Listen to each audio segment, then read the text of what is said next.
the future of all business, all entrepreneurial endeavors isn't going to be tech-based. Tech became ubiquitous. ChatGPT is free. For everybody listening that has the Tim Ferriss 4-hour work week dream, it's gone. All the things that we used to be able to do to build a business and flip it just got automated. Marketing is obviously integral to any startup, any new business. How are you going to actually get it off the ground? I built the #1 ranked Google Ads agency in the world. And what I found was...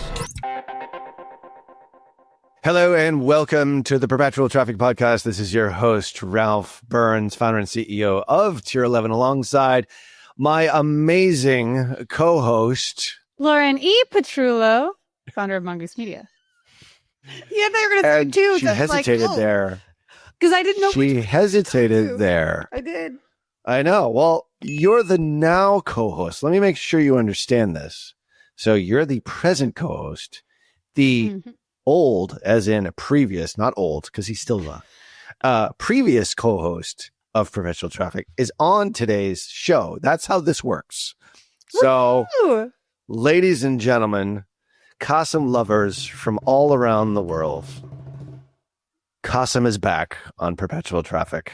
Welcome back to, a 3-year journey that, as we said on the pre-record, you'll never get that time back, completely lost, but we're glad to have you back here on the show. So hopefully you're not suffering from PTSD. So notice how I put that one in there.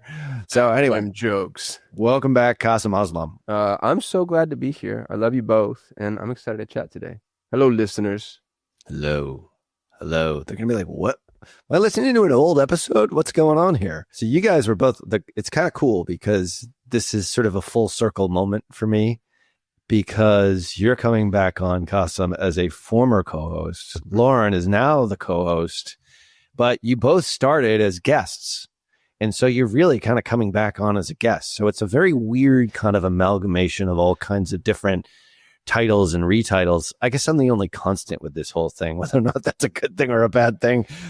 I'll let the audience determine that. But in that vein, we're going to be talking about some forward-thinking ideas that I know has been on your mind, Kasim, has certainly been on my mind. And I know it's been on your mind, Lauren, of like what is coming in this digital marketing landscape. And I actually thought like you had kind of retired from the digital marketing world, Kasim. Like I think before we get into today's show, which is all about sort of the future of digital marketing and also the autopsy of digital marketing, tell folks what you've been doing since you left Perpetual Traffic. Yeah, I build businesses. So I started an incubator. It's funny because I don't really know what an incubator is. I've never been to a real incubator. I'm lied in the city of San Francisco. I can't spell Y Combinator. I think I saw one when I was in elementary school with like little chicks. That's what I started. I started at a chick incubator. A chick farm. Right. I could go a couple of ways. Pause for Lauren's joke. Pause for Lauren's joke. Chick joke. Oh, she missed it. She missed Not it. very Missed funny. the cue. I was like, there could have been a Not That's like too Not the PG. best. Like, chick incubator. Okay, if this were Perry, maybe that would make more sense. Kidding, of course. that was a good joke. That's good. Shout out to Perry Belcher. So I've built a collection of things that I'm actually really proud of. I built a staffing agency. I own AEO.co. We're cracking the code on answer engines. I own seedoil.com with Joe Polish. Syndications.com is a real estate platform. So I did what Hormozy did, just poorly and with much, much less money. I took my little exit nugget and I'm like, I'm going to go do a bunch of different things. And so I've got a small portfolio of 17 businesses at the moment, and I'll run my portfolio of 17 businesses. Pause. Well, small in terms of gross revenue, right? Like I'm not doing 100 million a year gross rev, but they're all profitable. They're not like I don't own 17 domain names that I call businesses. I've got 17 little, and I'm trying to crack the code. I really like that. Somebody said I'm good at having babies. I'm not good at raising them. I know for a fact if I could focus on one business, that's the path to like billions of dollars. And I really like starting new things. So I've just let myself be the infant that I am, and I put myself in a position where I get to do that. And that's been so much fun. I just get to like, I'm surrounded by a bunch of people. We meet every Friday for my incubator. We talk about like what's on the horizon. And then I'm doing a bunch of random, like I'm buying a septic company because I'm going to have the largest septic company in the American Southwest. Just watch. We're just like kind of. So you're him the a lot captain of different shit? business models. Yeah, Captain well, of we're crap. talking about Yeah. a phenomenal business model that's massively antiquated. Yeah, that's I'm pretty excited about that. Ripe for consolidation. I remember having that conversation with Perry Belcher in the pool in Cancun, as I recall. And I was like, you know what? He's actually right. Anyway, very interesting. As a former poop 17 containment expert, I very much approve of this septic tank investment. Is that just you saying you're constipated, or? No, I have a swim diaper company for babies, and swimsuit diapers don't contain urine because the child will sink. They just contain poop. So I was like, I dubbed myself a poop containment expert, but now I can pass the on to you as soon as you've and someone who acquired enough personally to dominate reads Southwest. through. Yeah. Yeah. Well, I feel, that industry is akin to my experience because I wade through just pools of crap twice a week doing this show. So anyway, today is not going to be one of those days. It's going to be absolute gold. Yeah. Now that we know what you've been doing with your life in your quasi-retirement, but it's almost like you're away from digital marketing, but you're still kind of in it. I remember you said, like, I'm going to retire from digital. I'm sick of this agency stuff, but you're still kind of back in it, really, because marketing is obviously integral to any startup, any new business. How are you going to actually get it off the ground? How are you going to get your message in front of people and ultimately sell your stuff? Can I give you my thesis? By all means. That's why you're on the show. I'm lobbing a grenade, but I actually think it's a good one. Here's the experience I had. For anybody who's listening that doesn't know me, I built the #1 ranked Google Ads agency in the world. When I sold, I had $100 million in ad spend under management. I got to see thousands of business models. Mm-hmm. And what I found was, as often as not, traffic cost more than cost of goods, cost of service, fulfillment, OpEx, sometimes combined. Which means e-commerce is easy to pick on because it's the most visible of all business models, I think, in terms of the numbers. And so for e-commerce businesses, I would watch as an e-com business would spend more money on traffic than they would spend on the cost of the materials they were selling, the cost of fulfillment of those materials, the cost of the customer service, their operating expenses combined. Traffic would cost more than all that. Traffic would almost always be more than their net profit. So you're paying Meta $20 for the thing you're making $19 on or less, which means you work for Meta or you work for Google or you work for Amazon, you work for the traffic store. So my thesis in building these businesses, and I'm not telling you this is a good thesis for everybody, by the way, I'm in the luxury position of starting fresh from how am I going to capture the opportunity? But my thesis is I will not start a business if I don't know where the traffic's coming from first. And so I look for pre-existing pools of traffic that are being underserved or not served at all. So I don't care about the idea. Everybody in business wants the next big idea. They're like, oh, we've got the next big mousetrap, the next big thing. We've cracked this code. I don't care. That means you have to go create a new market. You're not an entrepreneur. You're an inventor. Right. I want a pool of people being massively underserved. Yeah. And now I can that. show up and just look like an absolute total rock star. So that's my business building thesis. And so far it's working out pretty well. That makes a lot of sense to me, actually. And we talked about this a couple of shows back, Lauren, actually, about like what we would do if we had to start all over. And I always start with the question, whether it's a business, and we used an example of a business who were sort of assisting myself and my social media marketing and email person on staff here at Tier 11, is taking a business from literally like maybe 5 figures a month in sales. I'm not exactly sure where they stand. Set that aside. But it's like the operative question is what's working right now? And there's usually something that's working. If you have a business where somebody is actually buying your stuff, right, that's proof of concept that what you actually have, the world wants. Maybe not the entire world, but a subset of people want it.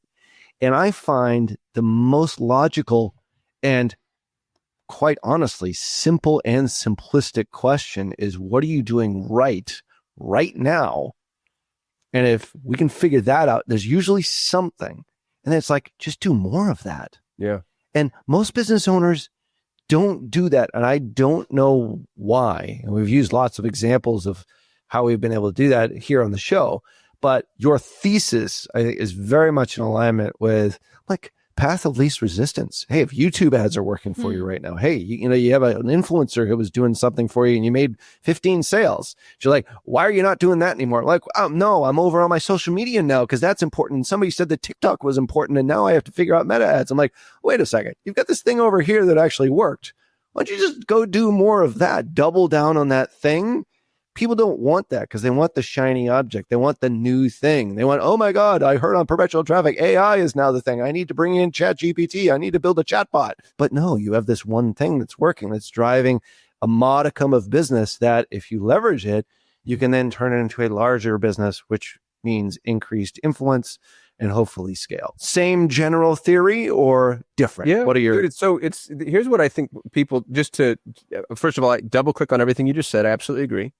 This is the way I visualize it, is if you think of any bell curve. I miss your old expressions, by the way. Period, full stop. I started saying stop because of you. Double click. Double click. I'm bringing them all back, man. This is nostalgia episode. I know. By the way, if you say that on Siri, it actually puts the period. And then full stop after. Yeah. So it's like, it doesn't really work on Siri. But anyway. No, that's why I can't be replaced by AI. If you think about any bell curve, here's what people do. And again, because I spent so much of other people's money, I saw this happen. The bell curve, the apex of the bell curve is in the center. Mm-hmm. And so what people will do is they'll build advertising mechanisms until they reach the apex of return. So I'm building an advertising mechanism and I put $1 in and I get $3 out, and then I get $5 out, and then I get $10 out. And let's say that's the apex, right? So like that's the highest that ad campaign is going to perform. Yeah. And then as I spend more and more and more and more, 10 drops to 9, drops to 8. And what they do is they back up because they're like, oh, we're losing efficiency. I want the days of 10. Yeah. So, but I Alex Hormozi say something yesterday that was just absolutely brilliant. He goes, diminishing returns are still returns. So here's what they're doing is if you picture a bell curve in your mind, they're building the first half and then they're stopping at the apex when there's a whole second half, which is literally by definition, by mathematical definition, double. You've identified the ability to double your business just doing more of what you're doing, but you're not willing to do it because it's a diminished return, still a return, but a diminished return. And those diminished returns are the things that interestingly buy you the runway and the additional cash flow in order to pad the coffers, have more money, invest, grow, iterate. So we get really romantic about things like margin. Yeah. And they're like, oh, I'm at 40% margin. If I spend this way, I'm going to drop to 30% margin. And it's well, wait a minute. You mean you're going to spend money and make more money? Do that. You know what I mean? And like you're saying, Ralph, do it all the way until you're no longer making, and then go figure out the new thing. The other thing that people do is they realize like, oh, in Meta, I'm getting a 1 to 10 return. So then they go to Google and they try to get their 1 to 10 return. And it's like, dude, they're two different things. Completely different things. They're two entirely different mechanisms. So Meta may have a better return, but maybe Google has more longevity or more predictability or, you know, a easier off-on lever. Who knows what, right? So every mechanism, 1, needs to be seen all the way through to the end of the bell curve. 2, needs to be treated as though it's unique because, massive surprise, it is. And it's not just unique to the mechanism, it's unique to the business. So I have a professional services business that does really, really, really, really well with paid partnerships with influencers. But then I have call it a pseudo SaaS business that looks the same from the outside looking in, but fails miserably with that same mechanism. And so just because something works with one offer doesn't mean it's going to work with the other. Like you have to kind of go back to the drawing board each individual time. And it's so funny to see entrepreneurs turn into automatons, dude. Yeah. And it happens with success, not failure. It's the successful entrepreneurs that hit these ceilings because they have these weird commitments to things like arbitrary margins or the way that things have been done. Right. I completely agree. There's an example we've used here before, and it's probably apocryphal, but the point is that we had a customer that was making a 40% net on $1 million revenue. Like they're making, all right, I'm getting a 40% margin. Like I'm getting a 10x ROAS. This is an old example, let's say, because we were using ROAS, not MER, which we'll talk about here on today's show. It's like, all right, so let's do the math. You're making 400K, after everything, net, off $1 million. It's like, yeah, that's great. 40%. I'm like, well, all right, let's start to scale. And so all of a sudden, 40% started going down to 39, 38, 37, 36, 35. And he's like, wait a second, hold on. When I got to 35, it's like we're at 1.5 now. He's like, I'm at 35. It's not 40%. I'm like, well, we could scale you to 5 million at a 20% net, have your net. And what do we have left over? We have $1 million. We've doubled, if not 120 million. It's more than 400,000. Is more than 400,000 brand that's going to have a stronger exit that you've built into equity. That's such a powerful point. It's such a powerful point. So I refer to this as the law of inverse profitability, and we see it everywhere. We've got a whole video series. I'll leave links in the show notes on it because this is really, really important. And this is part of the reason, like maybe a prelude to what we'll really be talking about here today is like just mindset of businesses. Double down on the stuff that's working, first off, and take a step back. That's why going to conferences and hanging out with other people, talking to other entrepreneurs is so important. Secondly, do the math in your head because you can't expect, like I remember the days when we were making 40% net at tier 11. Those days are gone. Sorry, they're never coming back. Like my CFO thinks they will at some point, but they probably won't in our industry and the way that things are today. I'm okay with that, but I do want to be profitable. But $1 million business at 40% net and a $10 million business at 20% net, let's do that math. That's practically quadrupling your net profitability. And you're still at a much lower margin, but business owners always want to long for those days of 2 years ago, I was getting X amount of return on my Facebook ads and now I'm not. Well, that's Get over it. We live in today. Get over it. And the thing is, you said something about meeting people. Sorry, guys, I'm cutting up. But like when Ralph was talking about meeting people in person at conferences and talking to the people, like the people that go to the conferences are the doers. I think one of the traps that people are falling into where they're like, what you're talking about is at apex. And then when you hit the curve is they're listening to TikTok or seeing something on YouTube of someone who's making more money from the video than from actually doing the things. And I hear all the time, well, I should switch and go to Google because this TikToker said it worked or because this video did. And they have 60 seconds to determine if the numbers that they provided are legit while they're seeing just the tip of the iceberg of the real story. Because someone who could make $1 million on a launch could have spent $1.2 million behind the scenes. And they netted negative money, but that doesn't show up. Yeah, it's all these idiots running around saying Hormozi made $105 million in a day. No, he did not. He made $105 million in 7 years. Yeah. He cashed in on the most potent repository of brand equity I've ever seen built by any human in the digital sphere. He gave and he gave and he gave and he gave, and he did it 50 times a day for 7 years. And then 7 years, he said, hey, I have this thing. And then people gave back. And that was the point that you were making earlier, Lauren, that I don't think Ralph and I paid enough credence to, which is as you're scaling up and you're losing, let's say, net profitability, you're also gaining market share, customers, diversification of client base, brand authority, visibility. And these are things that are, and I'm going to use a word that is often dismissed, but I'd like people to kind of just pay attention to it. They're incalculable in their value. Mm-hmm. They're incalculable in their value, meaning you actually cannot calculate the value of those things. And you know that when the shit hits the fan, but you still have a really strong reputation, or you still have clients that are standing behind you and beside you in ways that aren't necessarily even logical, or you still have referral partners sending things your way. Like there are things that you can't put on a spreadsheet, that you can't factor into your funnel, that you can't optimize. They're incalculable in their value. And business owners don't do enough to really lean into those incalculable things because they're incalculable. So we almost treat them like they don't exist. We treat goodwill like it doesn't exist. Right. It's maybe one of the most important economic drivers. Right. But it's not on the spreadsheet. But it's not. How can you calculate goodwill? But man, there are a couple of brands where it just does not matter to me what it costs, how long it takes, if they're out of interviews, if they make a mistake. USAA is a really good example. I've been a USAA customer since my mom's whole family's military. So I didn't serve, but I got to be in this umbrella because USAA is only for people that have been in the military. Yeah. And it's the most amazing company I've ever been exposed to. They're more expensive by far, incidentally, but I have all my insurance is under USAA, and I would kill and die to continue to stay there regardless of costs. That's an incalculable value to USAA, but they've earned that from me.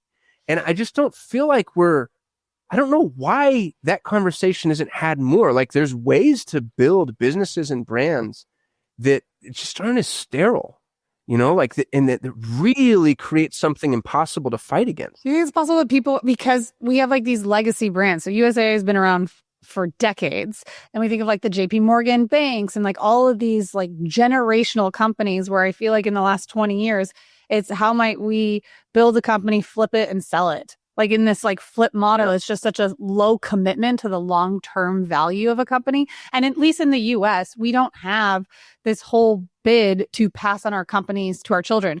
Both of you have kids. Do either of you expect your companies to be inherited and run by the next generation of your family? I don't expect my children to work. I don't think my children are 8 and 10. I think when my children are of working age, which let's say is 25-ish, I think the productive endeavor will have been commoditized to a degree that makes that type of vocational emphasis and focus superfluous to the human endeavor. Naval Ravikant said something to the effect, I'm going to paraphrase poorly, but I think I'll get it. He said, if you want to be happy, find something worth doing for the sake of itself. And I think that's what we're all going to have to do, in 20 years, let's say.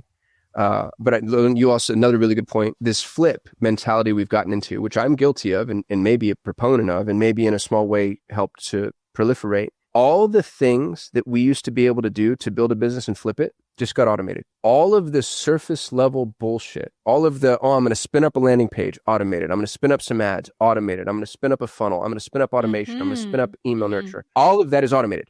So everything that we used to do that could eke out a little bit of money and a little bit of EBITDA, just got automated. AI did it. That's dead.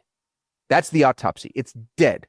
All of the crap, all of the garbage, all of the worthless, I won't drop a name, but I'm one of those influencers going to sell you a weekend course and teach you how to make billions of dollars as I shoot you a video at my San Diego beach house in front of my Ferrari. Mm-hmm. That's all dead. And it's not dead because it's worthless. It's dead because it's ubiquitous. It's still a value to have a landing page, to have automation, to have follow-up. Absolutely. But I can just prompt it now. My son, my 10-year-old son, I bought my boys Chromebooks, and I told him you can only use these for 2 reasons. 1, to learn AI. 2, to build your brand. And I come back to my 10-year-old son, ask ChatGPT, how do I code a video game? And within about 2 hours, he'd used ChatGPT and Bolt in order to create the old Oregon Trail first shooter game. It blew my mind. My son, I swear to God, my 10-year-old can do that. You want to tell me he can't build an automation, build a funnel, build a follow-up? All that's gone, which means the quick flip business is gone. The only thing left are the things machine can't do. If you want to, the word scalable should be a curse word. Do what doesn't scale. Do the thing that doesn't allow AI to just take it and run with it. Find the unpaved roads. Like, do the things, talk to people, answer your phones, reach out to customers, have customer success representatives. Like, do the things that don't scale. And that's how you build a business of, quote, incalculable value. Mm-hmm. The future of, not just marketing, the future of all business, all entrepreneurial endeavors isn't going to be tech-based. Tech became ubiquitous, not worthless, ubiquitous. AI, ChatGPT is free. It's free. Claude is free. Like, all these things are free. I can build a whole business. I can, and I have. If you've studied vibe coding at all, I watched my business partner, Yvonne, create things that I swear to God would be about $200,000 for an MVP. He does it in a couple of hours. He created a matching tool for our EA agency. He's created these amazing lead magnets. He created a business valuation tool, and he does it in a couple of hours. It's the death of SaaS. All things that can be automated are dead.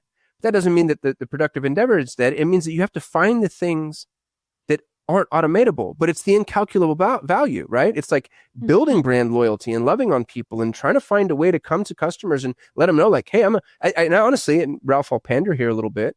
Dude, I think that's why you've weathered every freaking storm. Every storm I've ever seen in the marketing space, Tier 11 has always found its way to kind of just stay above water because you do the things that are incalculably valuable.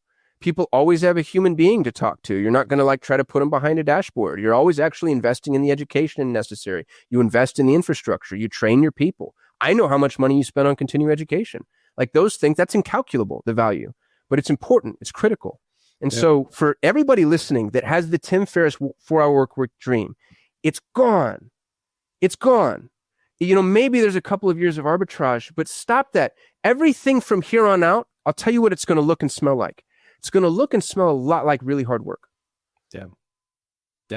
It sucks, but that's what we've got. That's what we have left with. And I'm leaning into it. I'm literally buying a shit shoveling company.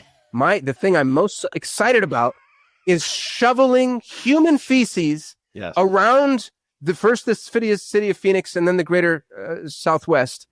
Like, and you want to talk about the worst job with the hardest amount of work and labor and out in the sun. You know what happens to shit when it's in the sun? You know what I mean? Like, I'm getting into septic. I love that because you want to know why? Nobody else will do it. Yeah. So what an opportunity that is.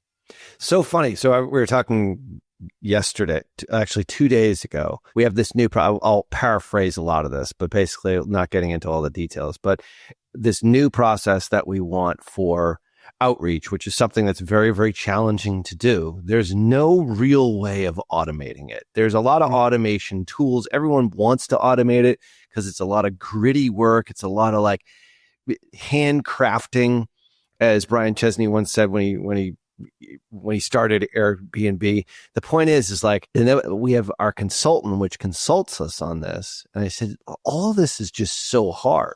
And he reiterated back to me the things that I always sort of tell my team. He's like, dude, you know what you're doing right now? You're creating a moat because you're doing all the stuff that nobody wants to do.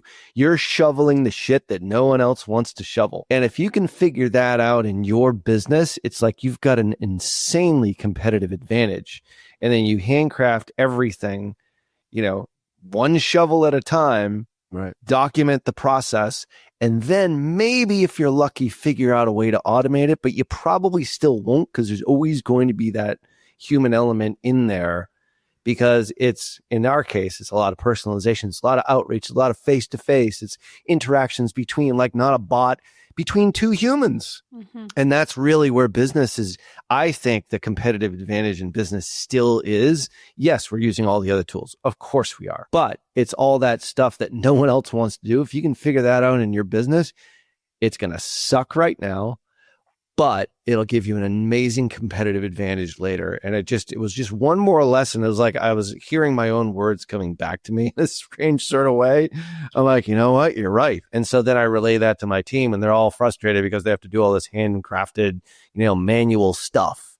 But I'm like, this is how you start it because nobody else wants to do it because it's hard. Well, is that famous expression, do things now that others won't so that later you can do things that others can't?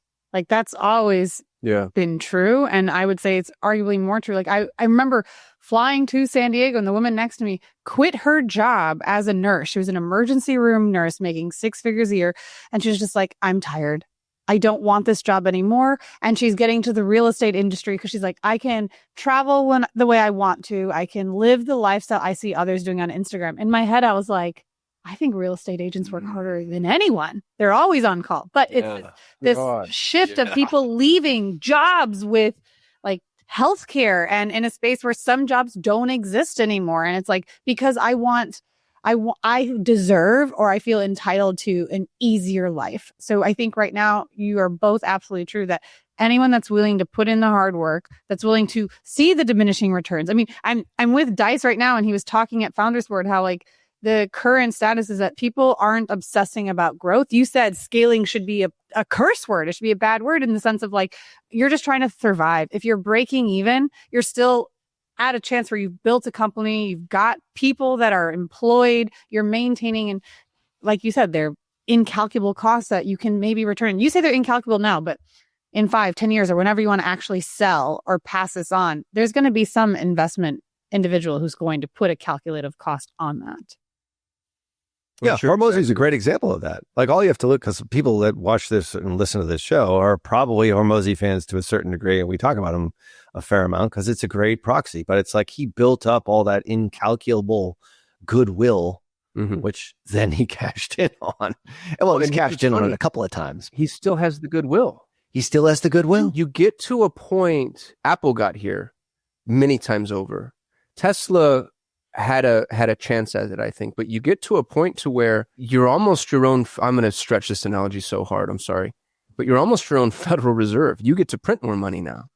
You're not cashing. It's no longer a check that you cash and the deposits have run dry. You're like cashing in on the interest of your goodwill. It's this trust that continues to build. Apple users won't even fathom switching devices. It's just kind of this thing it's not even the beginning of a question. You know, like, and there are other businesses that have done that. And incidentally, you don't have to be Apple to do that. There are people, when I was a kid, I sold long distance at a call center. It was a horrible job. It was the equivalent of a sweatshop. I sold timeshares for a summer. So yeah. It's so bad. But when I was calling, the thing that was really interesting is most long distance back in the day was sold by independent local reps. You know, I mean, and a lot of these old people that I was calling were sold by their independent reps. And there were people that weren't committed to AT&T, but they were committed to their local rep. And I think we can find our way back there quick. You know, when the whole world has $1 trillion supercomputer at their fingertips, the only key differentiator between everybody else and you might be that you're willing to come show up at my house or my office and talk to me about the damn thing. Yeah. You know, and Right. I really think that's worth leaning into. Absolutely. I was just on a phone, on the Apple example, just to the extreme, like, because I'm an Apple person through and through, because I switched over about 10 years ago and I'm like, oh my God, I will never, ever go back to a PC. So I got on the phone with like our entire podcast team, Lewis as well. Like everybody was on there and the Apple business team. And I'm just like, we laid out like what we needed. And I'm just like, tell me what I should buy. And he's like, you need to buy this. I was like, I thought I needed to buy 2 of the things, but he's like, just buy this thing. When I ended up buying it, it was the most I've ever spent on a laptop ever. My EA saw the receipt come through. She's like, Ralph, is this a misprint? Flagged it. Yeah. She like flagged it as fraud. She's like texting me. She's like, is this okay? Like Apple just charged you this much money. It was like almost a 5-figure purchase. The point is I was like, there was no way I was going anywhere else. I'm like, I'm Apple. I already told the guy, it's like, this is the easiest sale you ever made. Just tell me what to buy. I just want to make sure that my team is on here to make sure we're buying the right thing. Oh, and they know that. Lo and behold, it's the best thing I've ever bought. Well, and that's the other thing too, is, you know, I remember at my son's, I took my boys to London and they were fighting over the phone to take pictures and accidentally cracked the screen. They dropped his phone and cracked the screen. I'm in London. I don't know where my Airbnb is. I have access to nothing. My phone is my only, all of our luggage is in a luggage storage place that I can't find because I don't have my maps. You don't have your phone. Oh my God. And I'm like, I have these 2 little boys in the middle of the city. I don't know. I have no idea. We were at the zoo. We walked to the zoo. So I was like, I can walk back to the train station. I don't even know what stop I started at. I don't know how to get back on the train. It's all on your phone. So I like ask around and thank God I find this Apple store.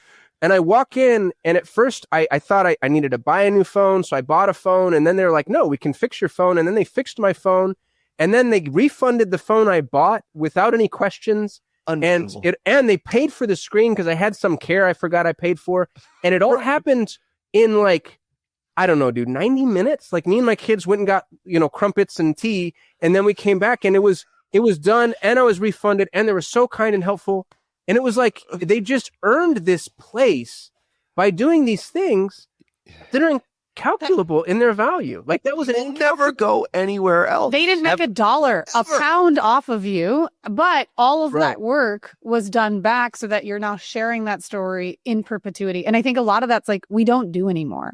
We are just so, like you said, so hyper focused on the margin that in the past, when I think of, granted, I just watched Gilded Age. Like you think about all these beautiful structures where people invested into the aesthetic of the building, when people invested into the Christmas party or the holiday party for their team, when people would have pension plans for the employees, like all these things that cut into the margin, but built a brand and built a loyal customer base that would see you through these different times. And I just, as we're talking about, like the biggest thing I think people are doing right now that can help you wherever you are is to meet people in person. I mean, you have these relationships with ChatGPT, right?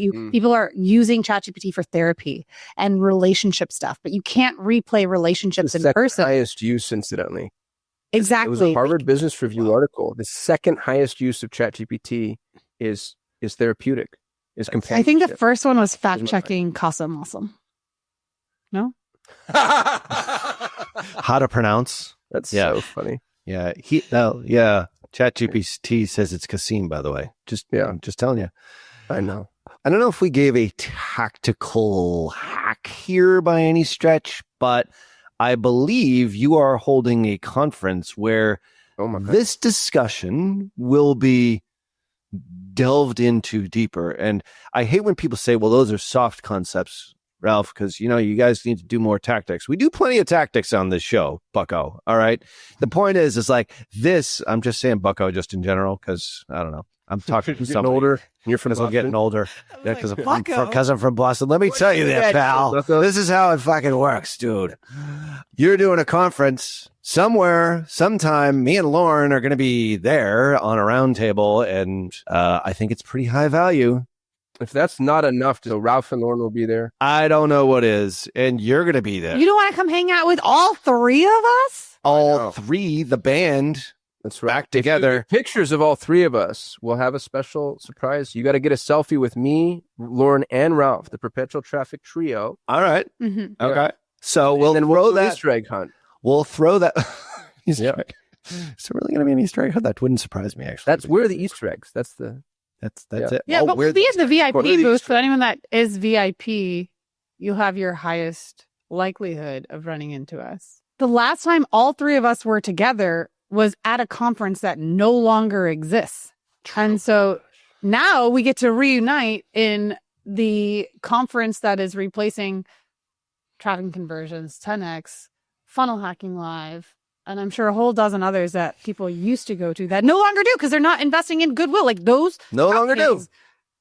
Don't care. Like the net margin wasn't there, and they abandoned what the goodwill that came from those conferences are, and now there's a new one in place. Very good point. Yeah. That's how we're bringing this all together here today. Excellent point, Lauren E. Petrullo, MBA. So when is this conference? And by the way, I'm going to throw in an extra bonus at the end of the bonus. So when is it? Tell us about it. It's pitch time, Kasim. Yeah. Pitch time. So it's September 22nd through 24th. It's 3 days. Day one is focused on what we call the autopsy. We're looking back at traditional business, the way it's been run for the last 20 years, and showing people why it doesn't work. Day two is the reconstruction, and day three is the deployment. This is going to be actionable. It's hardcore, heavy hitting. When you go to the website, you can see the thought leaders that we have. They're truly the best and brightest in the world, you two included. And I'd love for everybody who's listening to be there. Yeah. Well, you can sign up over at perpetualtraffic.com/growth. That's perpetualtraffic.com/growth. And the extra bonus, whether or not you think it's a bonus or not, anybody who signs up through that link will get a selfie with me, Kasim, and Lauren. Ooh. How about that? That's a huge bonus. All of us will sign your phone. How about that? Yeah. I'll sign your clip. Only if it's an Apple phone. You bring a release. That's right. Yeah. Anyway, we're going to be there. We can't wait. And it's an all-star crew. Check it out over at perpetualtraffic.com/growth. Selfies included as well. Kasim Aslam, if this is just a hint of what's going to be talked about at that show, I'm even more excited than I ever was to see you and Lauren live. And it's been way too long. And by the way, in-person conferences are exactly what we're talking about here.